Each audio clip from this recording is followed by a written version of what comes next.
দর্শক স্বাগত জানাচ্ছি পিআরএলসি টক পার্বত্য চট্টগ্রামে নারীর ক্ষমতায়ন ও সমতার কথা পর্ব একে। আপনাদের সাথে রয়েছি আমি রাকিবুল ইকবাল জিসান।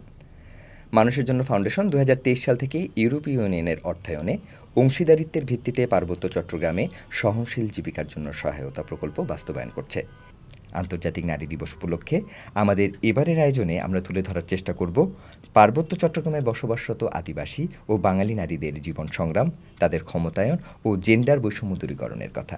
আমাদের আজকের প্রথম পর্বের অতিথি হিসেবে উপস্থিত রয়েছেন Meher Bhuiya, programme manager, climate resilient livelihoods and climate induced migration, delegation, ইউরোপীয় ইউনিয়ন। আপা, আপনাকে স্বাগত জানাচ্ছি আমাদের আজকের আয়োজনে। প্রথমেই আপনাকে নারী দিবসের শুভেচ্ছা। আপনাকেও। কেমন আছেন আপা? এই তো ভালো আছি, আপনি ভালো আছেন? জি আপা। প্রথমে আপা আপনার কাছে যে বিষয়টি জানতে চাইব, যেহেতু আমরা আজকের এই আয়োজনটি নারী দিবস কেন্দ্রিক করছি এবং মূলত পার্বত্য চট্টগ্রামে যে বাঙালি এবং আদিবাসী জনগোষ্ঠী আমাদের রয়েছেন তাদের ব্যাপারে আমরা আজকের এই আয়োজনটি, সেখান থেকে সেই অঞ্চলের নারীদের জীবন ও জীবিকার নির্বাহের ক্ষেত্রে আপনার মতে, আপনার এত বছরের অভিজ্ঞতার আলোকে যদি আমাদেরকে একটু বলতেন যে কোন কোন বাধার মুখোমুখি তারা হন। জি, অনেক ধন্যবাদ। আমি ইউরোপিয়ান ইউনিয়ন কাজ করছি গত 5 বছর, বাট আমার এই পার্বত্য চট্টগ্রাম এলাকায় এই প্রথম আমার একটা প্রজেক্ট। পার্বত্য চট্টগ্রাম অবশ্যই একটু পিছিয়ে পড়া জনগোষ্ঠী ওখানে থাকে এবং তাদের জীবন জীবিকা সমতলের থেকে অনেকটাই ভিন্ন, এবং সেটা দেখার সত্যি আমার অভিজ্ঞতা হয়েছে যখন আমি মানুষের জন্য ফাউন্ডেশন এবং ইউএনডিপির সাথে এই প্রজেক্টে আমরা কাজ করা শুরু করলাম। আমরা প্রথমে সিএসটিতে গেলাম, আমাদের একটা সিনিয়র ম্যানেজমেন্ট একটা টিম, আমরা প্রথমে ওখানে গেলাম জানার জন্য এবং দেখার জন্য যে কোন কোন জায়গায় ইউরোপিয়ান ইউনিয়ন ইন্টারভেনশন করতে পারে সিএসটিতে, কারণ বেশ কিছুদিন ধরেই আমাদের একটা ইচ্ছা ছিল যে সিএসটিতে কোনো ইন্টারভেনশন করা যায় কিনা। এবং পরবর্তীতে আমরা জানতাম যেমন ইউএনডিপি এবং মানুষের জন্য ফাউন্ডেশন, এই দুটো সংস্থাই বেশ অনেক দিন ধরে পার্বত্য চট্টগ্রামে তাদের কাজ করে যাচ্ছে এবং খুবই সাফল্যের সাথে কাজ করে যাচ্ছে। তখন আমরা আমাদের প্রজেক্ট ডিজাইনটা করলাম ওনাদের সাথে কনসাল্ট করে, এবং মোটামুটি ওনাদেরকেই ঠিক করলাম আমাদের ইমপ্লিমেন্টিং পার্টনার হিসেবে কাজ করার জন্য। যাই হোক, এটা একটা ছোট্ট ভূমিকা দিলাম। আপনার প্রশ্নের উত্তরে আমি আসছি যে তাও আমার যে বাস্তব অভিজ্ঞতা, সেখানে গিয়ে যদি আমি বলি যে বাধাগুলো কী কী, প্রথমত আমি বলবো যে ভৌগোলিক যে অবস্থান পুরো পার্বত্য চট্টগ্রাম অঞ্চলের, সেটাই সমতলের থেকে সম্পূর্ণরূপে আলাদা। এখানে পাহাড়টাই মেইন, এবং সেখানেই পাহাড়ের উপরে পাহাড়ের পাদদেশে এই সমস্ত মানুষেরা থাকেন এবং তাদের জীবন এবং জীবিকা ওখানেই নির্ভর করে তারা। এবং সেখানে যোগাযোগটা একটা বিরাট সমস্যা, যেটা আমার অভিজ্ঞতায় আমি যদি বলি, এক জায়গা থেকে আরেক জায়গায় কমিউট করাটা অসম্ভব চ্যালেঞ্জিং। এখানে যেরকম আমরা পাড়া বলতে যেটা বুঝি যে এক জায়গা থেকে আরেক জায়গায় আমরা 5-10 মিনিটও বোধহয় লাগে না, আমরা চলে যেতে পারি, একদম সব কাছাকাছি। কিন্তু পার্বত্য চট্টগ্রামে আমি খুবই অবাক হয়েছি যখন আমি জেনেছি যে এক পাড়া থেকে আরেক পাড়ায় যেতে নাকি 3-4 দিনও লেগে যায়। এটা আশ্চর্যজনক। তার মানে আপনি চিন্তা করেন যে যোগাযোগ ব্যবস্থাটা কতটা এখনও পিছিয়ে পড়া, এবং সেখানে মানুষদের কতটা কষ্ট করতে হচ্ছে, এবং তাদের সামান্য চাহিদা যেমন বাজার ঘাট করার জন্য তাদেরকে অনেকটা পথ কিন্তু হেঁটে আসতে হয়। তারপরে যেটা সমস্যা, যেটা আমি বলবো পানি একটা বিরাট সমস্যা ওখানে, যেখানে ইরিগেশনে ওনারা পানি পান না, এবং আপনি জানেন ওখানে ডিপ টিউবওয়েল করাটা খুবই খুবই চ্যালেঞ্জিং, বিকজ পাহাড় প্রথমেই যেটা বললাম যে ভৌগোলিক অবস্থানের জন্য পাহাড় কেটে ওখানে টিউবওয়েল বসানো ইজ অ্যাবসলিউটলি ডিফিকাল্ট। সো এইরকম একটা সিচুয়েশনে নিচে যে সমস্ত জলাশয় আছে সেখান থেকেই ওনাদেরকে পানির সংস্থান করতে হয়, এবং সেই ক্ষেত্রে আমি দেখেছি যে তাদেরকে পাহাড় থেকে নিচে নামতে হচ্ছে, পার্টিকুলারলি মহিলাদের, এবং সেখান থেকে পানি নিয়ে যেতে হচ্ছে। যে এটা একটা বিশাল অন্তরায় ওনাদের চলার ক্ষেত্রে আমি বলবো। তারপরে যেটা আমি দেখেছি সেটা হচ্ছে যে বাচ্চাদের স্কুল, সেটা অনেক দূরে দূরে, এবং ওই একই কারণে বাচ্চাদেরকে অনেক দূরে পায়ে হেঁটে স্কুলে যেতে হয়। এবং যখন বর্ষাকাল আসে তখন সিচুয়েশনটা আপনি চিন্তা করেন যে কতখানি দুর্বিষয় হয়ে পড়ে ওখানে। তারপরে যেটা হয় যে বাচ্চারা তখন আস্তে আস্তে স্কুলে যাওয়ার ইচ্ছাটা হারিয়ে ফেলে।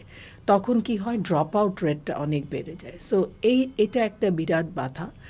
আরেকটা যেটা আমি দেখেছি সেটা হচ্ছে যে ইলেকট্রিসিটি নাই তাদের। তো সেখানে যেটা হয় যে কিছু সৌর বিদ্যুতের ব্যবস্থা আছে, কিন্তু সেটার মানে পরিমাণ খুবই অল্প এবং সংখ্যায় সেটা খুব অপ্রতুল।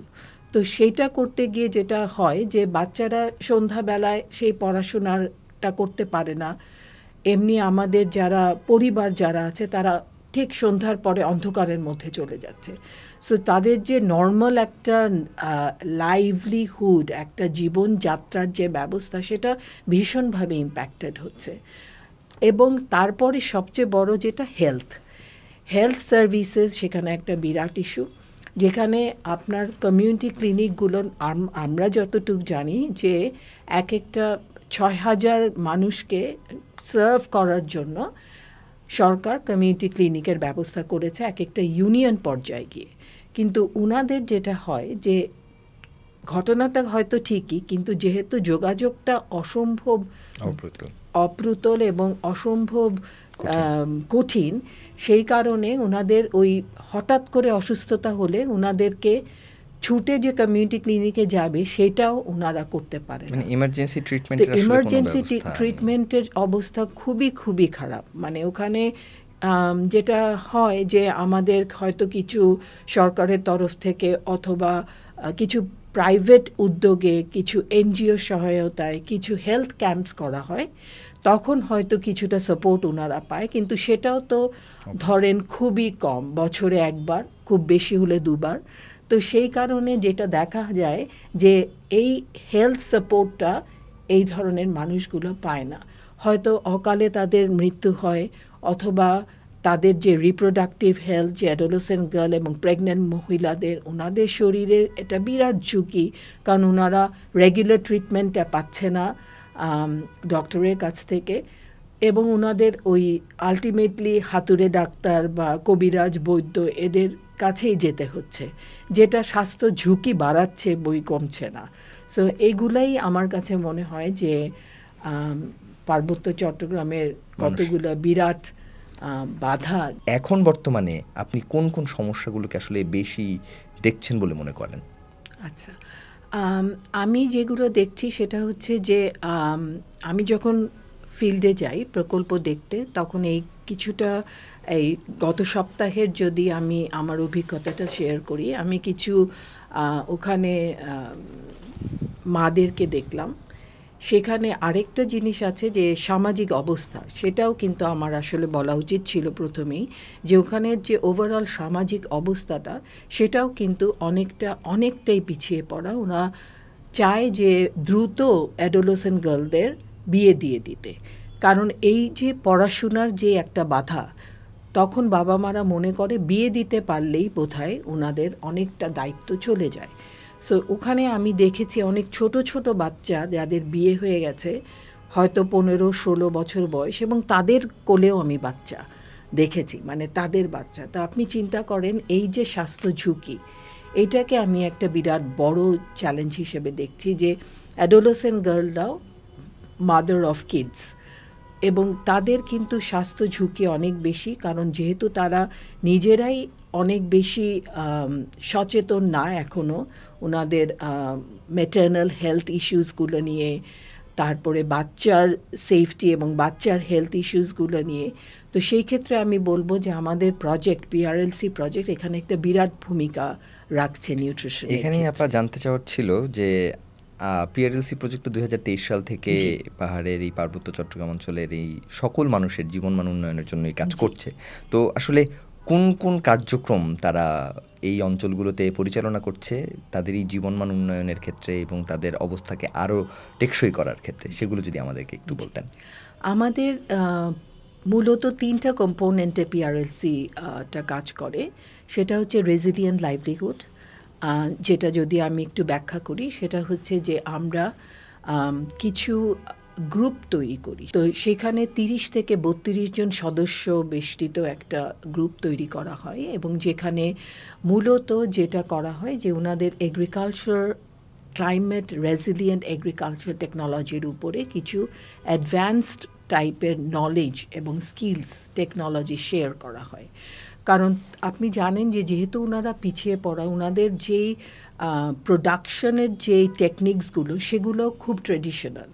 তো যার কারণে ওনাদেরকে যদি আমরা, আমাদের এইমটা ছিল যে আমরা যদি ওনাদেরকে একটু আধুনিক কৃষি ক্ষেত্রের সাথে একটা ওনাদেরকে পরিচয় করিয়ে দিতে পারি, বা আমরা যদি সেই শিক্ষাগুলো ওনাদেরকে দিতে পারি, তাহলে ওনারা ট্রেডিশনাল থেকে বেরিয়ে এসে এই আধুনিক প্রোডাকশনগুলো যদি ফলো করে, তাহলে তাদের প্রোডাকশনটা বাড়বে এবং সেটাকে তারা নিজেদের খাওয়ার জন্য, মানে নিজেদের পরিবারের যে সংস্থান, খাদ্য সংস্থান, সেটা করতে পারবে, এবং প্রয়োজনে যারা যদি বাড়তি কিছু হয় সেটা বাজারে বিক্রি করেও কিন্তু তাদের একটা আয়ের সংস্থান, জীবিকার একটা ব্যবস্থা। তো সেই কারণে আমরা এই ধরনের টেকনোলজিটা ইউজ করছি। তো সেটাই আমরা সাস্টেইনেবল এবং রেজিলিয়েন্ট করার চেষ্টা করছি, এবং আমরা কিছু সিডস দিয়েও সাহায্য করছি, এবং তাদেরকে আমরা শিক্ষা দিচ্ছি কিভাবে তাদের বাড়ির উঠোনেই তারা যেন হোমস্টেড কিছু গার্ডেনিং করতে পারে, ভেজিটেবল যেগুলো। আপনাকে আগেই বলেছিলাম যে পানি একটা বিশাল সমস্যা, সেই কারণে ওখানে এমন কিছু প্রোডাকশনে আমাদের যেতে হচ্ছে যেগুলো পানির পরিমাণটা কম লাগছে, যেটার সাথে ওনারা আদৌ পরিচিত আগে ছিলেন না। তো এইটা আমি মনে করি আমাদের প্রজেক্টের একটা বিশাল সাকসেস, যে আমরা অন্তত কিছু জন মানুষকেও, কারণ আপনি জানেন যে একটা প্রজেক্ট যখন কাজ করে তখন পুরো একটা রিজিয়নকে কভার করা সম্ভব হয় না, কারণ কিছু লিমিটেড বাজেট থাকে। তারপরে যদি কম্পোনেন্টটা বলি, সেটা হচ্ছে নিউট্রিশনের কম্পোনেন্টে আমরা যেটা করছি, যেটা আপনার সাথে আমার আগে আলাপ হচ্ছিল, যে অ্যাডোলেসেন্ট ছেলে এবং মেয়ে, বিশেষ করে মেয়েদেরকে তাদের রিপ্রোডাক্টিভ হেলথ সম্পর্কে আমরা জানাচ্ছি, মেনস্ট্রুয়াল হেলথ হাইজিন সম্পর্কে তাদেরকে আমরা জ্ঞান দিচ্ছি, বিভিন্ন নিউট্রিশনাল অ্যাওয়ারনেস মেসেজেস তাদেরকে আমরা দিচ্ছি, যাতে করে যেগুলো তারা আগে জানতো না, যে একটা পিরিয়ডিক্যাল সাইকেলে তাদের কি করা উচিত, কি ধরনের আয়রন ট্যাবলেটস হয়তো খাওয়া উচিত, বা কি ধরনের খাওয়া উচিত, এই ধরনের শিক্ষাগুলো আমরা প্রজেক্টের মাধ্যমে দিয়ে থাকি, এবং কিছু হেলথ ক্যাম্পিংয়েরও ব্যবস্থা করি, যাতে করে আমরা একদম রিমোটেস্ট এরিয়াতে মানুষদেরকে কিছু হেলথ রিলেটেড সার্ভিসেস প্রোভাইড করতে পারি। এবং আমরা আরও চেষ্টা করি যে এই ধরনের মানুষগুলোকে কিছু তাদের যে ANC PNC যে ধরনের, আপনি জানেন যে বাচ্চা হওয়ার আগে এবং প্রিনেটাল এবং পোস্টনেটাল যে কেয়ারগুলো আছে, সেগুলো সম্পর্কে ওনারা একেবারেই কোনো ধারণাই ছিল না। তো আমরা এই প্রজেক্টের মাধ্যমে তাদেরকে সেই ধারণাটা দেওয়ার চেষ্টা করি, এবং তাদেরকে আমরা রীতিমতো সাপোর্ট করি, হয়তো নিয়ারেস্ট কমিউনিটি ক্লিনিকে নিয়ে যাওয়ার জন্য, এবং রেগুলার একটা ফলো আপ করার চেষ্টা করি। এবং এই নিউট্রিশনাল মেসেজের মাধ্যমে আমরা মাদেরকে এবং প্যারেন্টসদেরকে এটাও বোঝানোর চেষ্টা করি যে অ্যাডোলেসেন্ট গ্রুপের মাধ্যমে যে বাল্য বিবাহটা কতখানি মানে ক্ষতিকর একটা সমাজের জন্য, সেটা তাদেরকে হাতে কলমে একদম বোঝানোর চেষ্টা করা হয়। এর কি কোনো মানে ফলাফল কি আপনারা দেখতে পাচ্ছেন? হ্যাঁ, আমি খুব গর্বের সাথে বলতে পারি যে আমি এবার গিয়ে দেখেছি যে কয়েকটা অ্যাডোলেসেন্টের সাথে আমি কথা বলেছি, এবং তাদেরকে আমরা যখন জিজ্ঞেস করলাম যে তোমরা কি পড়াশোনা করছো, তো ওরা বললো যে জি। আমলাম যে খুব তাড়াতাড়ি কি বিয়ে করে ফেলবে, তখন বললো না না না, তারা বিয়ে করবে না। তো তাদের যে গলার যে ভয়েসটা, যে জোরটা, সেটা হয়তো আর কিছুদিন আগেও হয়তো ছিল না। তো এই যে স্ট্রং একটা ভয়েস একটা ক্রিয়েট করতে পেরেছি আমরা প্রজেক্টের মাধ্যমে, এটা একটা বিশাল পাওয়া। আরেকটা জিনিস যেটা আমরা করি, আমরা এই পিছিয়ে পড়া জনগোষ্ঠীকে আমরা চেষ্টা করি সরকারের যে সামাজিক নিরাপত্তা যে ব্যবস্থাগুলো আছে তাদের সাথে কানেক্ট করিয়ে দেওয়ার জন্য। তো বিভিন্ন সোশ্যাল সেফটি নেট প্রোগ্রামস আছে আমাদের সরকারের, আপনি জানেন, ভিডিও অ্যালাওয়েন্স আছে, MCBP যেটা mother and child benefit allowance আছে, তারপরে ডিসেবলড অ্যালাউয়েন্স আছে, বিভিন্ন রকমের অ্যালাউয়েন্স আছে। তো ওনাদের ক্যাটাগরিতে ভিত্তি করে আমরা তাদেরকে চেষ্টা করি এই সোশ্যাল সেফটি নেটের আওতায় নিয়ে আসার জন্য। কারণ আপনি জানেন প্রজেক্ট একটা সময় গিয়ে শেষ হয়ে যাবে।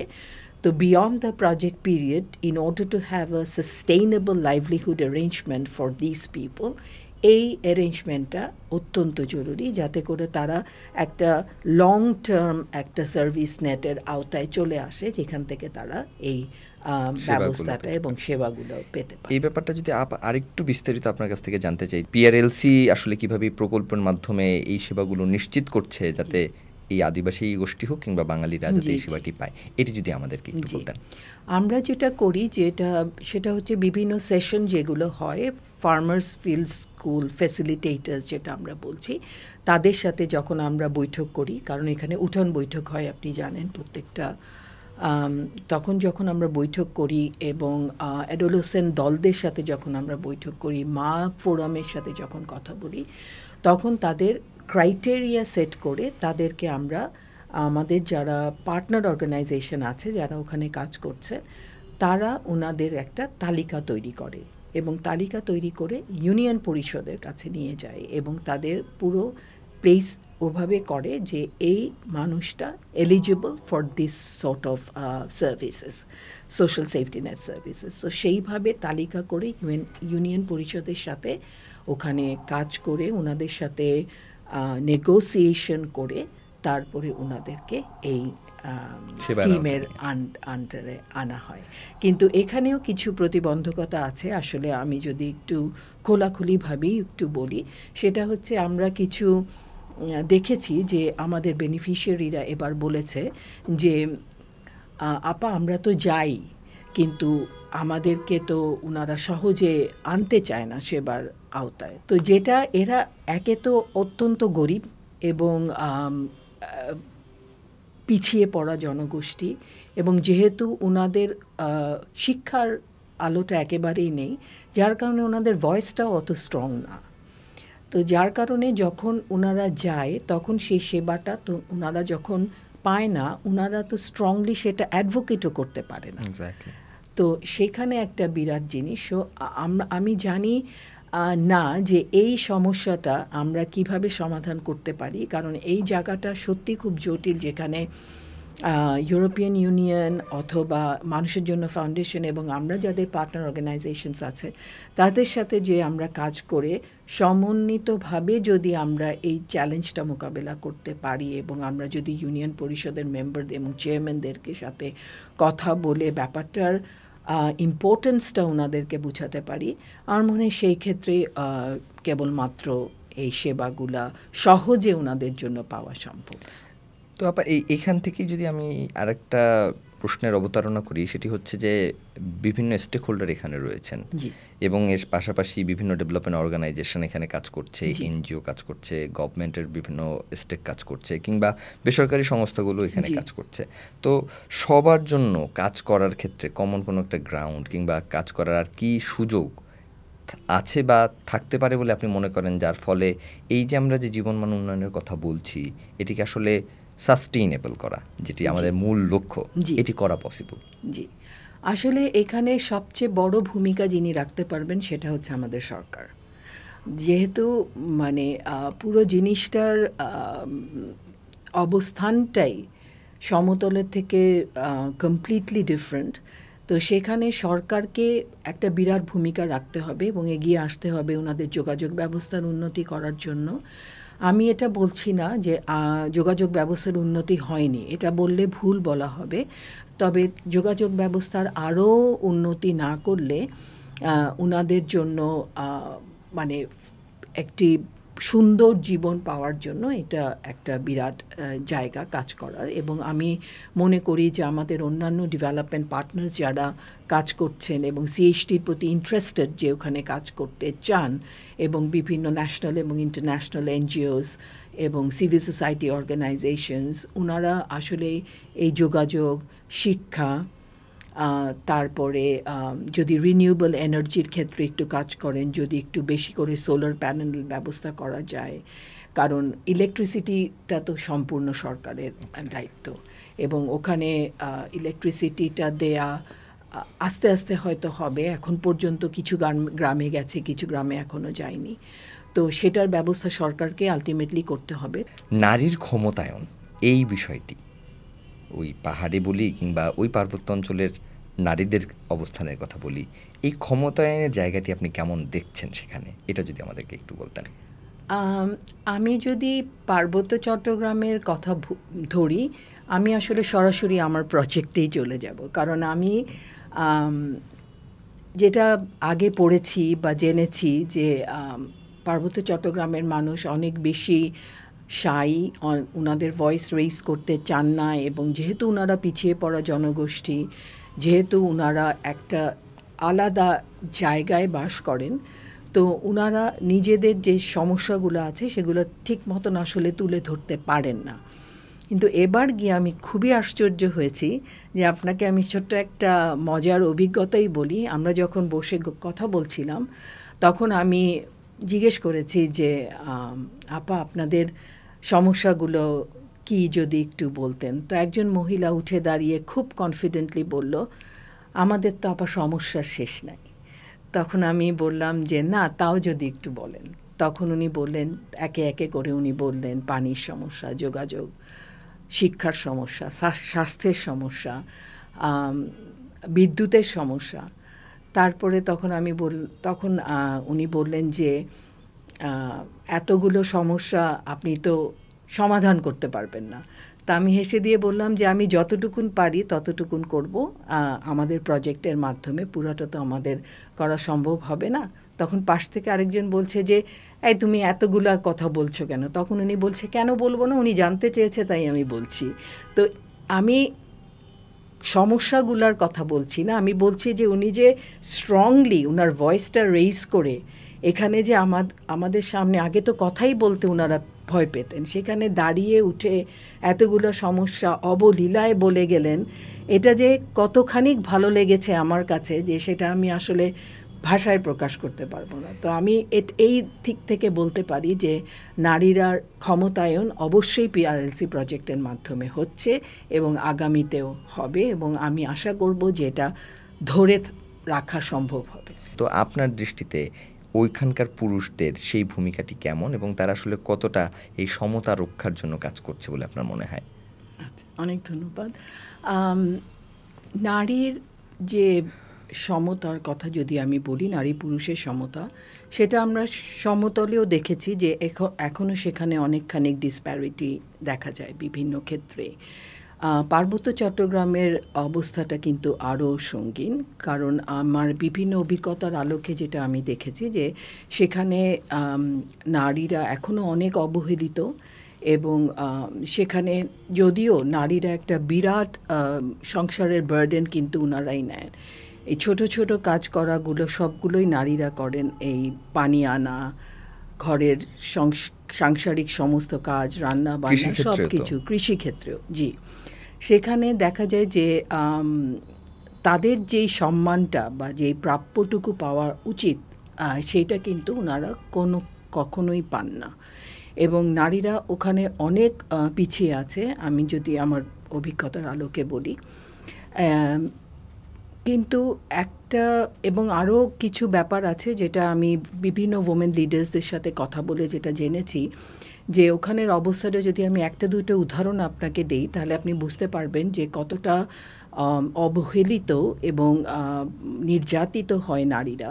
বিবাহ বিচ্ছেদের ক্ষেত্রে যেই আপনি জানেন যে কিছু টাকা পয়সার কিছু দেনমোহর, ওখানে হয়তো দেনমোহর না, এটাকে ওনারা অন্য কোনো টার্মিনোলজি বলেন, বাট ভরণ পোষণের যে ব্যাপারটা থাকে সেখানে দেখা গেছে যে সেটা ওনারা পায় না, এবং ওনাদের সবচেয়ে মজার ব্যাপার হচ্ছে সেটা ওনাদের লতেই নাই যে ওনারা এটা পাবেন। ওনাদের যে পারিবারিক যে আইন এবং যে বিবাহ সূত্রের যে আইন, সেখানে ওনাদের এটা নাই।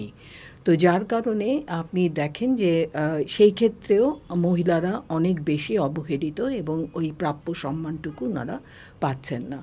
এবং আমি যেটা পড়েছি বা আগেও দেখেছি যে সেখানে যখন নারী পুরুষের যে একসাথে কাজ করার, এটা ওরা চিন্তাই করতে পারে না ওখানে পুরুষরা। নারীরাই কাজ করবে, নারীরাই সংসার দেখবে, নারীরাই সমস্ত লেবার ইন্টেন্সিভ কাজগুলো তারাই করবে।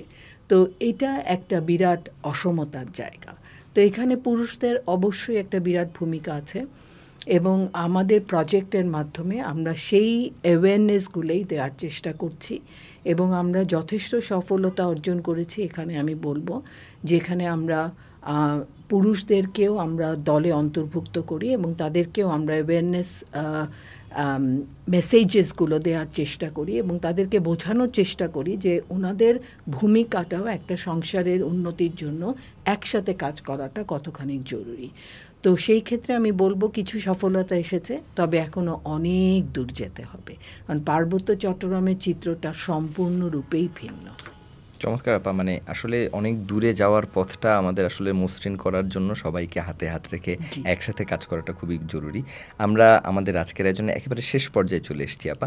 আসলে আপনার তরফ থেকে সমাজের কাছে এই নারী দিবসকে কেন্দ্র করে যদি কোনো বার্তা থাকে, সেই বার্তাটি যদি দিতেন।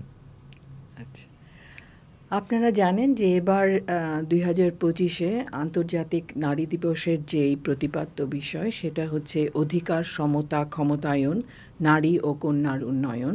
আমরা যদি এই মেসেজটাকেই ধরে রেখে বলি, তাহলে আমার মেসেজটাও হবে এরকম যে আমরা সকলে একসাথে মিলে কাজ করব, একসাথে এগিয়ে যাব, পথ চলব এবং এভাবেই সমাজ, জাতির, দেশের এবং সমগ্র মানব জাতির উন্নয়ন সম্ভব। অসংখ্য ধন্যবাদ আপা আজকে আমাদের এই অনুষ্ঠানে আসার জন্য, আমাদেরকে সময় দেওয়ার জন্য এবং চমৎকার কিছু কথার মাধ্যমে মানুষকে এই বিষয়ে আরও অনেক কিছু জানার সুযোগ করে দেওয়ার জন্য। এই পর্যন্তই আজকের আয়োজন। আশা করছি পরের আয়োজনে দেখা হবে। ধন্যবাদ।